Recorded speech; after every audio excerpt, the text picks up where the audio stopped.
তো আমার একটা ব্যাড হ্যাবিট আছে, যখনই আমাকে খিদে লাগে তখন আমি যে কোনো কিছু খেতে লাগি। আর আজকে আমারও অনেক জোরে খিদে পাচ্ছিল, কিন্তু খাবার মতো আমার কাছে কিছুই ছিল না। আমি ঘরের সব জায়গায় খুঁজলাম, কিন্তু একটাও খাবার পেলাম না। আর খিদের জ্বালায় আমি একেবারে পাগল হয়ে যাচ্ছিলাম। সেই জন্য আমি বাইরে থেকে স্ন্যাক্স আনার প্ল্যান করি, কিন্তু দরজা খুলতে গিয়ে দেখি বাইরে থেকে কেউ সেটাকে লক করে রেখেছে। আরে কেউ দরজা খোলো, আমার প্রচুর খিদে পেয়েছে। এখন তো বাড়িতে কেউই নেই যে। আরে তাহলে আমি এখন খাবোটা কি?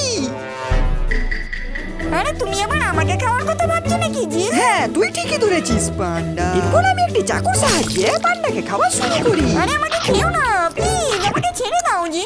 কিন্তু তোকে খেতে অনেক টেস্টি লাগছে পান্ডা। আর তখনই যে দরজা খুলে দেখে, আরে জিল তুই পান্ডাকে খাচ্ছিস কেন? এখনই ছেড়ে দে ওকে। কিছুতেই না, একে ছাড়লে আমি খাবো কি এখন? আলু খাবি? কি আলু? এরপর যে আমাকে আলু দিয়ে পান্ডাকে কেড়ে নেয়। আর তাড়াতাড়ি করে সে তাকে ব্যান্ডেড লাগিয়ে দেয়। আরে যাক, তুমি না এলে আজ তো আমি মরেই যেতাম। হ্যাঁ পান্ডা, কিন্তু তোকে এখন আর কেউ খেতে পারবে না। কিন্তু খাবার না পেলে আমি তোকে আবার খাবো মিস্টার পান্ডা।